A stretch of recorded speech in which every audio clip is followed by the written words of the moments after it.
रिया भक्ति पवित्र कहानियाँ।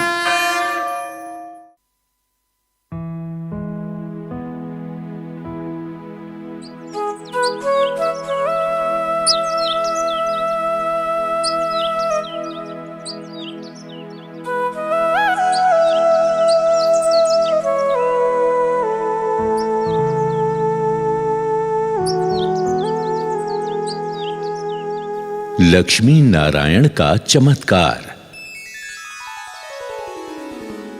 देवीलाल नाम का एक किसान था, बहुत ही भोला भाला, और पत्नी बड़ी ही सुशील स्वभाव की और बहुत ही अच्छी थी।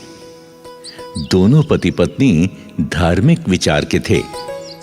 कोई भी कार्य करते तो लक्ष्मी नारायण का नाम लेकर ही करते। मुख से सदा नारायण नारायण ही निकलता था। एक समय की बात है, दोनों पति पत्नी अपनी कुटिया के बाहर बैठकर बातें कर रहे थे। सुनती हो रामवती, अब की बार अगर अच्छी फसल हुई तो हम अपना पक्का घर बनवाएंगे। हाँ जी, अपनी कच्ची झोपड़ी में बारिश का पानी टपकता रहता है। कम से कम घर पक्का होगा तो हम चैन से तो सो सकेंगे। अच्छा, एक काम करते हैं, हम अपने साहूकार से कुछ रुपए उधार ले लेते हैं। ठीक है कि नहीं, तुम बताओ। देखो जी, हम हैं गरीब लोग। साहूकार तो जो पैसा देगा उसका ब्याज बहुत लेगा हमसे। हम कैसे दे पाएंगे? अरे भाग्यवान, हम उसका पैसा और ब्याज फसल बेचकर चुकता कर देंगे, और क्या। जैसी तुम्हारी मर्जी। देवीलाल दूसरे दिन अपने साहूकार के पास गया। साहूकार गद्दी पर बैठा था। देवीलाल को देखकर बोला, अरे आओ आओ देवीलाल, बैठो बैठो। बताओ कैसे आना हुआ?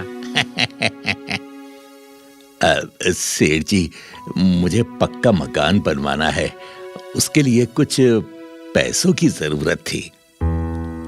हाँ, बोलो बोलो, कितना पैसा चाहिए? बस सेठ जी, 10,000 रुपए में काम हो जाएगा।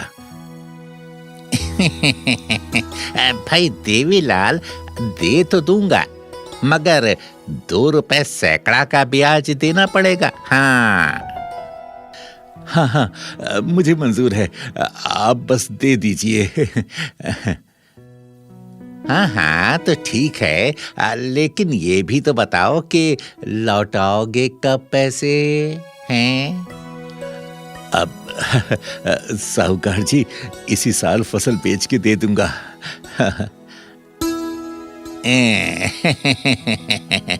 ठीक है ठीक है, ये लो 10,000 रुपए। ले जाओ ले जाओ। साहूकार गिनकर 10,000 रुपए देवीलाल को दे देता है। देवीलाल खुशी खुशी घर आता है। अजी, सेठ ने पैसे दिए क्या? हाँ, साहूकार ने पैसे दे दिए, पर उसने मुझे 2 रुपए सैकड़े के ब्याज पर पैसे दिए हैं। कितने दिन में लेगा वो पैसा वापस? अरे तो चिंता मत कर, लक्ष्मी नारायण की कृपा से मैं उसे इसी साल फसल बेचकर पैसे लौटा दूंगा। हाँ।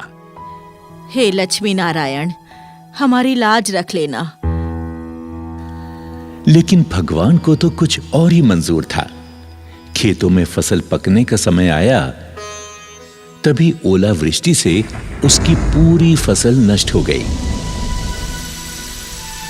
कुछ पैसा खेत की बुआई में खर्च हो गया और कुछ पैसा घर में खर्च हो गया। देवीलाल की फसल नष्ट हुई तो वो फूट फूट कर रोने लगा।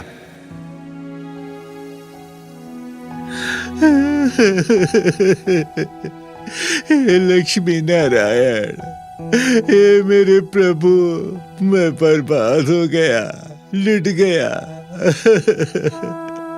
अब क्या होगा? मेरी सारी फसल नष्ट हो गई। अब हम कहां से साहूकार को पैसे लौटाएंगे?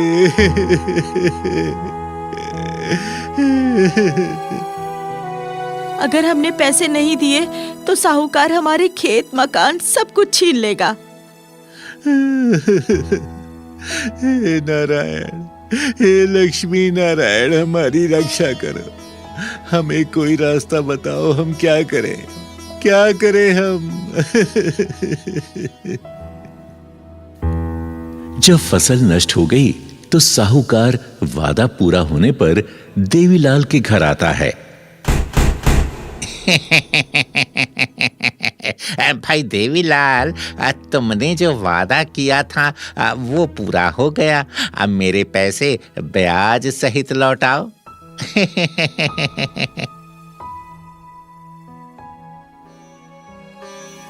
देवीलाल साहूकार के सामने बहुत गिड़गिड़ाया, पर साहूकार नहीं माना और आंखें लाल करके बोला, ना ना ना ना ना ना ना ना, ये सब नहीं चलेगा मेरे सामने। सुन लो देवीलाल, अगर तुमने 10 दिन के भीतर मेरा पैसा नहीं लौटाया तो मैं तुम्हारे खेत मकान सब कुछ छीन लूंगा। हाँ, समझ गए? सेठ जी ऐसा मत करो, ऐसा मत करो। मुझे अगली फसल तक का कोई मौका दे दो, एक और मौका दे दो। मैं आपका पाई लौटा दूंगा, पाई लौटा दूंगा। सेठ जी, हम बहुत गरीब लोग हैं। हमारा गुजर बसर इसी खेत से होता है। हम बर्बाद हो जाएंगे। हम कहाँ जाएंगे सेठ जी? हम पर दया करो। नहीं नहीं नहीं नहीं नहीं नहीं नहीं नहीं नहीं, मैं कुछ नहीं जानता। मुझे 10 दिन के भीतर पैसा चाहिए तो चाहिए। मैं अब की बार आऊंगा तो पुलिस और वकील के साथ आऊंगा। हाँ, चलता हूं मैं। साहूकार के जाने के बाद दोनों पति पत्नी भगवान विष्णु से रो रो के प्रार्थना करते हैं। हे विष्णु हरि भगवान, मैं आपका परम भक्त हूँ। मैं और मेरी पत्नी ने आपको भोग लगाए बिना कभी भोजन नहीं किया। हमने सच्चे मन से आपकी पूजा वंदना की। हमने आज तक आपसे कुछ नहीं मांगा भगवान। आज आपका भक्त बड़ी संकट में है। अगर उस साहूकार का पैसा हमने नहीं लौटाया तो वो हमारे खेत और मकान सब कुछ हमसे छीन लेगा। हे लक्ष्मी नारायण, आप तो निर्बल को बल देने वाले।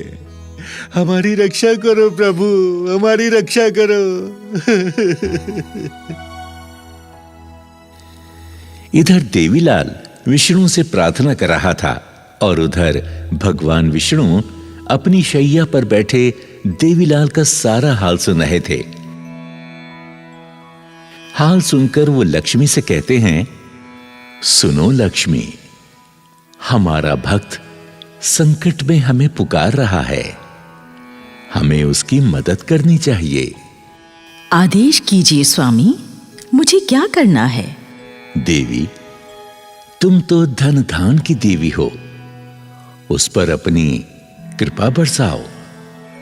लक्ष्मी मां देवीलाल की पत्नी रामवती को सपने में दर्शन देती हैं और कहती हैं, देवी सुनो, मैं तुम्हें एक उपाय बताती हूँ, जरा ध्यान से सुनो। तुम अपने खेत में साग सब्जियां उगाओ, उससे तुम्हें बहुत सारे धन की प्राप्ति होगी और तुम साहूकार के कर्ज से मुक्त हो जाओगे। इतना कहकर लक्ष्मी मां अदृश्य हो गई। सुबह रामवती नींद से जागी और अपने सपने की बात अपने पति से बताई। देवीलाल फावड़ा लेकर अपने खेत पर गया और वो मिट्टी खोदने लगा। मिट्टी खोदते खोदते उसके फावड़े से कोई वस्तु टकरा गई। जब टन टन की आवाज सुनी तो देवीलाल सोचने लगा, आखिर इस जमीन में क्या है? ये मेरा फावड़ा किस चीज से टकरा रहा है? आखिर इस जमीन में क्या है? ये मेरा फावड़ा किस चीज से टकरा रहा है? जब और खोदा तो उसे मिट्टी में एक पीतल का घड़ा दिखाई दिया। वो फौरन वहां से दौड़ा दौड़ा घर आया, पत्नी को सारी बात बताई। पति पत्नी फिर से खेत पर पहुंचे। वो देखो रामवती, वो पीतल का घड़ा दिखाई दे रहा है ना? मुझे तो डर लग रहा है। अजी, डरने की कोई बात ना है। लगता है लक्ष्मी नारायण की ही ये कृपा है। तुम फौरन इस घड़े को निकालो, लक्ष्मी नारायण का नाम लेकर। हाँ। रामलाल ने नारायण नारायण कहते हुए मिट्टी से घड़े को निकाला। जब घड़े को खोला तो पति पत्नी दंग रह गए। वो घड़ा सोने के सिक्कों से भरा हुआ था। हैं? इसमें तो सोने के सिक्के भरे हुए हैं। सुनो जी, हरी इच्छा से इस घड़े को घर ले चलो। जैसी हरी की इच्छा। मैं इसको चादर में बांध लेता हूँ ताकि कोई इसे देख ना पाए।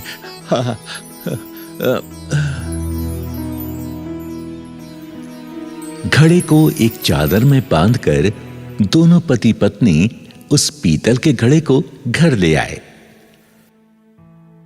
घर आकर दोनों विचार करने लगे। सुनो भाग्यवान, हम इतने सारे धन का क्या करेंगे? ये तो बहुत सारा धन है। हम इसमें से थोड़ा सा धन निकालकर उस साहूकार का पैसा लौटा देंगे और उसमें से बाकी धन को हम भगवान की सेवा में लगा देंगे। उन्हीं का तो दिया धन है। हाँ, तुम ठीक कहती हो रामवती। हम इस पैसे से श्री लक्ष्मी नारायण विष्णु जी का मंदिर बनवाएंगे, गरीबों को भी दान करेंगे। हाँ, ऐसे ही करेंगे। दोनों पति पत्नी अभी बात कर ही रहे थे कि तभी साहूकार दरवाजे पर खटखटाता है। रामलाल, दरवाजा खोलो। देखो हम आए हैं। हाँ। रामलाल ने दरवाजा खोला तो साहूकार अपने कुछ आदमियों को लेकर द्वार पर खड़ा हुआ था। हाँ, तो भाई रामलाल, तुम्हारा वादा खत्म हुआ, तो अब मेरा पैसा तुरंत लौटाओ। हाँ, अरे मुझे देख क्या रहे हो? लौटाओ। अरे सेठ जी, आइए और अपना पूरा पैसा लेकर जाइए। अरे सुनती हो रामवती, सेठ जी को ब्याज सहित 10 सोने के सिक्के दे दो। हैं? 10 सोने के सिक्के? ये रामलाल के पास इतने सारे पैसे कहाँ से आए हैं? अरे साहूकार 10 सोने के सिक्के की बात सुनकर हक्का बक्का रह गया। रामलाल ने कपड़े में बांधकर 10 सोने के सिक्के साहूकार को दे दिए। लीजिए सेठ जी, आपका पूरा पैसा ब्याज सहित।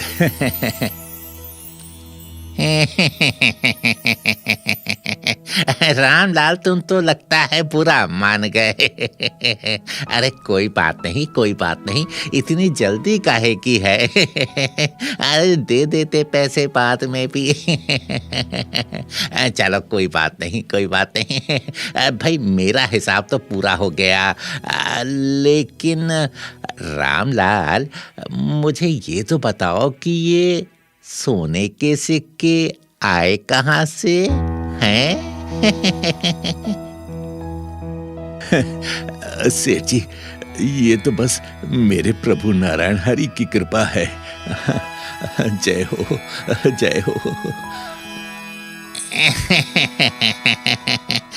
ठीक है, मैं चलता हूँ।